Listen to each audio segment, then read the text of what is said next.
Today is Monday, December 21st.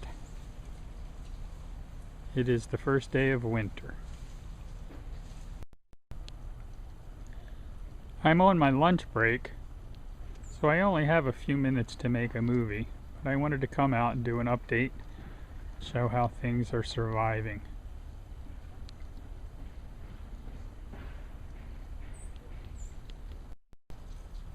It's above freezing and the melt continues.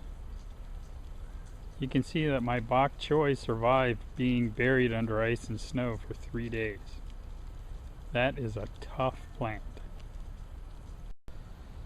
And it looks like the Swiss chard is going to survive being frozen as well.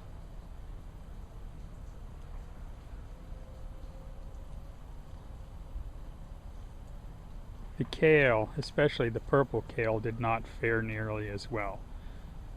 So if you're looking for two really hardy cold weather plants, I would start with bok choy and Swiss chard.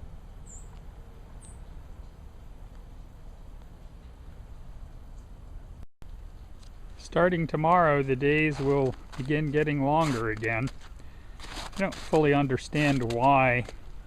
As the days get longer over the next 2 months, the temperatures continue to get colder, but they do. I'm sure there's some scientific reason why. Maybe someday I'll spend the time looking, but not today. Just want to take a quick look inside this row cover. You can see the lettuce plants and arugula plants are still growing.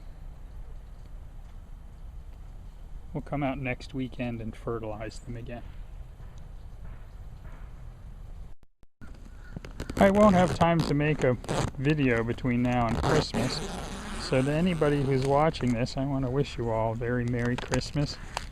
Don't let all of those people who think Christmas should be canceled, don't let them ruin your plans.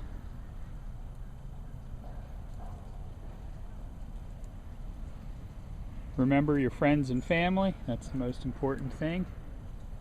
And it looks like we lost a couple of plants. Be safe in your travels. And remember, you can't garden all winter long if you don't start today. As soon as the snow finishes melting off, I'm going to revitalize the very small Victory Garden, which sits right here. And we're going to see if we can turn that into a winter gardening project as well. So stay tuned for that. And everyone have a Merry Christmas.